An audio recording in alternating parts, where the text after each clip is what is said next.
10वीं जमात की तालिबा ने आशिक के साथ मिलकर सगी मां का कत्ल कर दिया। मेडचल में लर्जा-खेज वारदात। मेडचल जिले के जुडीमेटला पुलिस स्टेशन हुदूद में एक दिल दहला देने वाला वाकया पेश आया, जहां 10वीं जमात की एक कमसीन लड़की ने अपने आशिक और उसके भाई के साथ मिलकर अपनी ही सगी मां का बेरहमाना तरीके से कत्ल कर दिया।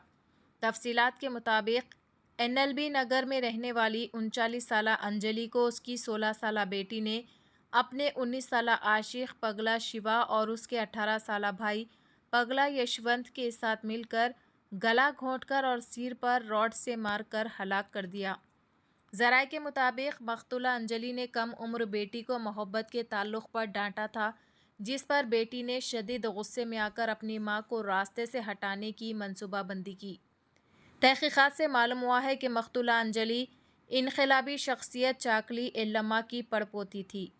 तकरीबन 8 माह कबल नलगुंडा के रहने वाले शिवा से लड़की की दोस्ती हुई थी। जब मां को मोहब्बत के ताल्लुक़ का इल्म हुआ तो उसने बेटी को सख्ती से तंबिया की कि 10वीं जमात में मोहब्बत का मतलब क्या समझती हो।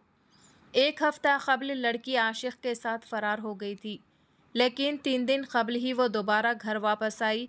इसी दौरान तीनों ने मां को कत्ल करने का मंसूबा बनाया। वाक़ये के दिन शाम को शिवा नलगुंडा से लड़की से मिलने आया। अंजलि घर में पूजा में मसरूफ़ थी। उसी दौरान शिवा ने पीछे से हमला किया और बेडशीट से अंजलि का चेहरा ढाँप दिया। लड़की ने हथौड़े से मां के सर पर वार किया, जबकि शिवा के भाई यशवंत ने चाकू से उसका गला काट दिया। जुडीमेटला पुलिस ने मुकदमा दर्ज करके तफ्तीश का आगाज़ कर दिया है। केस से मुतालिक मज़ीद सनसनीखेज़ इंकशाफात मुतवक्के है। चैनल को लाइक करें, शेयर करें और फॉलो ज़रूर कर लें। इकड़े షాపూర్ కళావతి నగర్లో ఉండబట్టి 15 సంవత్సరాలు అది ఇక్కడ అందరు లీడర్లతోని అందరితోని మంచిగానే ఉంటది. దాని బిడ్డకు ఇన్స్టాగ్రామ్ లో శివ అనేటోడు పరిచయం అయిందంట. అది ఒక 5 డేస్ కింద లేచిపోయింది. 5 డేస్ కింద లేచిపోతే పోలీస్ స్టేషన్ లో కంప్లైంట్ ఇచ్చిందంట. పోలీస్ స్టేషన్ లో కంప్లైంట్ ఇస్తే సార్ వాళ్ళు వెళ్ళి అబ్బాయిని తీసుకొచ్చి అమ్మాయిని తీసుకొచ్చిల్లంట. నా బిడ్డ 3 రోజుల నుంచి వాడి ఇంట్లో ఉంది, నా బిడ్డకి ఏమన్నా అయింది ఒకసారి టెస్ట్ చేయండి సార్ అంటే కోర్టు తీర్పు వస్తుంది, ఇవాళ చెక్ చేపిద్దామని చెప్పి సార్ మంగళవారం పెడదామని సిఐ గారు అన్నారంట. అక్కడ నుంచి దాన్ని ఇంటికి తీసుకొని వచ్చింది.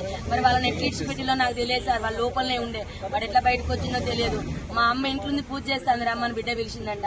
వెనకాలకెళ్ళి చెల్లె పూజ చేస్తాండి, వెనకాలకెళ్ళి తన చున్ని తీసుకొచ్చే వెనకాలకెళ్ళి వేసి బుద్ధి చంపేసింది సార్. చంపిన తర్వాత నా చెల్లె చావలేదంట, కొనుక్కుతో కొట్టుకుంటా అంటే మళ్ళీ పిలిచిందంట. వాడు పోయిన తర్వాత రా మా అమ్మ చచ్చిపోలేదు, చంపేసినాక మనం ఇద్దరు వెళ్ళిపోదాం రమ్మంటే వాడు మళ్ళీ వచ్చి సుత్తే కొట్టే సుత్తతోని కంతలు ముక్కులు కొట్టి ఇవన్నీ గట్టిగా బిచికేసి ఇట్లా ఊరేసి కడుపులంతా గుద్ది చంపేసి సార్. నా చెల్లె ముక్కు నుంచి బ్లడ్, నోటి నుంచి బ్లడ్, ఇల్లంతా పెలుగులాట చేసింది. వాళ్ళిద్దరితో మస్తు కొట్లాడింది నా చెల్లె బ్రతకడానికి, కానీ అవ్వలేదు. నా చెల్లె పెద్ద బిడ్డ చేసింది సార్, దాని వల్ల లవర్ చేసింది సార్ శివానటోడు. అమ్మా నా చిన్న బిడ్డను బయటికి పంపించిల్లు, నా చిన్న బిడ్డ ఉంటే చంపకపోవు. అది 8 నెలల నుంచి ప్లాన్ చేసిన సిఐ గారికి కంప్లైంట్ ఇచ్చింది. ఇప్పుడు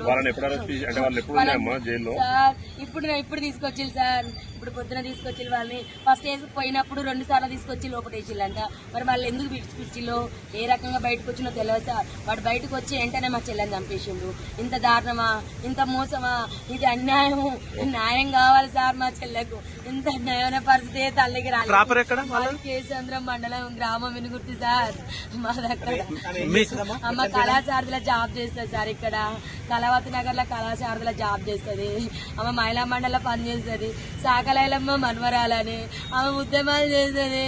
అందకృష్ణ మాదితో కూడా ఆమె అందకృష్ణ మాది దాంట్లో కూడా SC/ST మైనార్టీ అధ్యక్షురాలు సార్. ఆమె తలం పెద్దది సార్, ఆమె సాగు చిన్నది సార్.